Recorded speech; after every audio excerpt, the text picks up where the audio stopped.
भारत की आज़ादी की लड़ाई में कई वीरों ने अपने प्राण न्योछावर किए, लेकिन एक नाम ऐसा था जिसने अंग्रेजों की नींद उड़ा दी।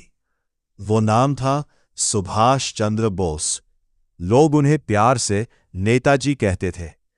23 जनवरी 1897 ओडिशा के कटक में एक बच्चों का जन्म हुआ।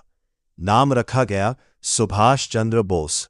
उनके पिता जानकीनाथ बोस एक प्रसिद्ध वकील थे और मां प्रभावती देवी धार्मिक और संस्कारी महिला थी। बचपन से ही सुभाष तेज बुद्धि और अनुशासन प्रिय थे। उन्होंने अपनी पढ़ाई प्रेसिडेंसी यूनिवर्सिटी और बाद में यूनिवर्सिटी ऑफ कैलकाटा से पूरी की। फिर वे इंग्लैंड गए और आईसीएस की परीक्षा पास की, जो उस समय सबसे कठिन और प्रतिष्ठित नौकरी मानी जाती थी। लेकिन सुभाष का सपना अंग्रेजों की नौकरी करना नहीं था। उनका सपना था भारत को आजाद कराना। इसलिए उन्होंने नौकरी छोड़ दी। भारत लौटकर वे स्वतंत्रता आंदोलन में कूद पड़े। उनकी मुलाकात महात्मा गांधी से हुई।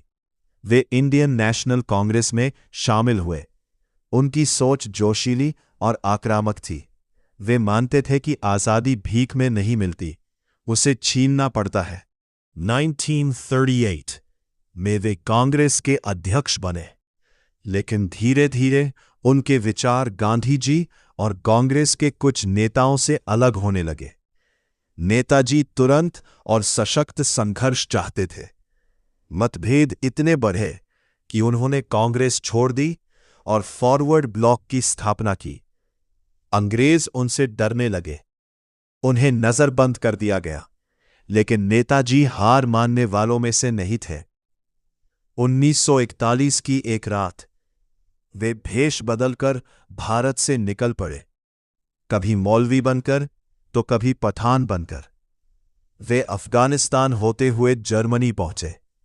वहां उनकी मुलाकात एडोल्फ हिटलर से हुई। नेताजी ने जर्मनी से भारत की आजादी के लिए समर्थन मांगा। उन्होंने जर्मनी और बाद में जापान से समझौते किए। उनका उद्देश्य सिर्फ एक था, दुश्मन का दुश्मन मेरा साथी।